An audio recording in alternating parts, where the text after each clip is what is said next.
up YouTube, it's your boy D Mulubi Boy KSH in a Flash. Welcome to another episode of Curiosity. Today we're going to talk about flu, aka influenza you get. So like if you didn't know about the thing, it's time that you know. So before we go any further, please leave a like, comment, subscribe. You get subscribe. Subscribe, man, subscribe.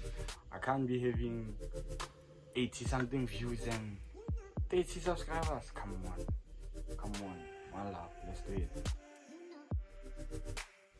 Smart people know that like you can't be doing something without first understanding what it is, learning what it is. You get, so like before we go any further, let's learn what is flu, aka influenza. Now I'm seeing fancy because like it's already influenza against fashion. So let's get it. What is flu? Influenza. Influenza, commonly called the flu, is a highly contagious viral infection that affects the respiratory system, nose, throat, lungs. It is caused by influenza viruses, mainly types A, B, and C, with type A and B being responsible for seasonal epidemics. Key characteristics: symptoms: fever, cough, sore throat, body aches, fatigue, and sometimes vomiting or diarrhea. Transmission: spread via airborne droplets, contaminated surfaces, or direct contact. Incubation 1 to 4 days after exposure. High-risk groups: elderly, infants, pregnant women, and immunocompromised people. As like I've said in my last videos about science discovered. So let's delve deep in the discovery of flu. Yeah. Flu discovery. Ancient times, illnesses resembling flu were recorded by Hippocrates 400 BCE. 1580, first documented pandemic in Europe. 1918, the Spanish flu H1N1 pandemic infected 1/3 of the world, killing over 50 million people.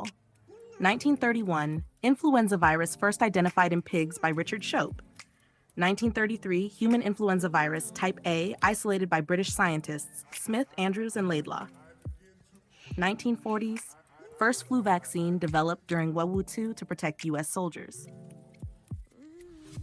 Am I the only one who has been curious how flu is made, how it evolves and develops? Because like sometimes it is high risk, sometimes it is low risk.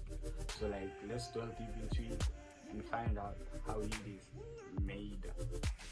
How is flu made? How it develops and evolves. Flu viruses are RNA viruses with high mutation rates. They replicate inside human respiratory cells using the host's machinery. There are two key processes through which flu viruses evolve. A. Antigenic drift. Small mutations in viral genes, especially hemagglutinin and neuraminidase proteins, causes seasonal flu variations, requires yearly flu vaccine updates. B. Antigenic shift. Major change in the virus, often due to gene reassortment between different flu strains, e.g. human plus avian, can cause pandemics, e.g. H1N1 2009. Now I understand. Like high risk, low risk. The reason like it is like that is because of like there are different types of flu, like influenza A, influenza B, influenza C, influenza D. Like you wanna know what are those influenzas like? Watch this. Different types of flu. Type, description, notes. Influenza A, most severe, affects humans and animals, responsible for pandemics. Influenza B, less variable, affects only humans, causes seasonal outbreaks. Influenza C, milder symptoms, rarely causes epidemics. Influenza D, affects cattle, not known to infect humans. Discovered in 2011, flu strains are often named like this: H1N1, H3N2, where H stands for hemagglutinin, and neuraminidase, the surface proteins that trigger immune responses. What's that in the sky? Is it a dog? Is it a man? Is it a bat? Is it a bear? Is it Superman? What is it? No, it's flu. You know why? Because flu has capabilities. Like how it is transported, transmitted, whatever. You get? So like let's delve deep in the capabilities of flu. Flu capabilities, impact, and transmission. Highly contagious. One person can infect dozens through sneezing, coughing, or touching contaminated surfaces. Mutates rapidly, escaping prior immunity. Global transmission. Flu viruses circulate worldwide with annual epidemics and occasional pandemics. Zoonotic potential. Flu A viruses can jump from animals, especially pigs and birds, to humans.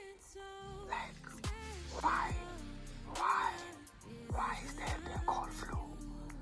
Does flu have a purpose? Does it have a biological role? I don't know. Do you know? I think it's time that we both discover. Purpose of flu? Does it have a biological role? From a biological and ecological standpoint, flu viruses don't have a purpose in the human sense. They exist to replicate and spread.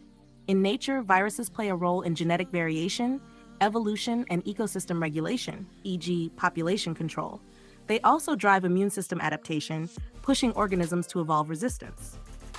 Like, I can't be talking about something as dangerous as flu and not tell you about the prevention and treatment. Because, like, at the end of the day, when you're sick and have influenza, you gotta treat that thing for you to be on the safe side, you get.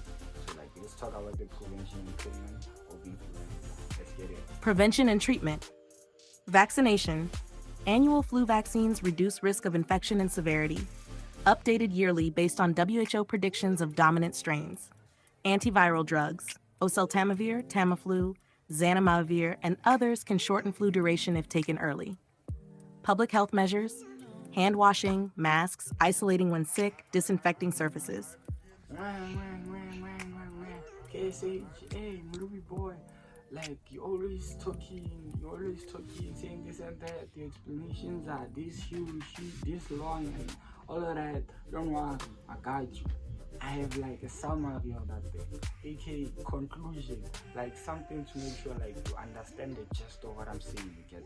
So like listen very carefully.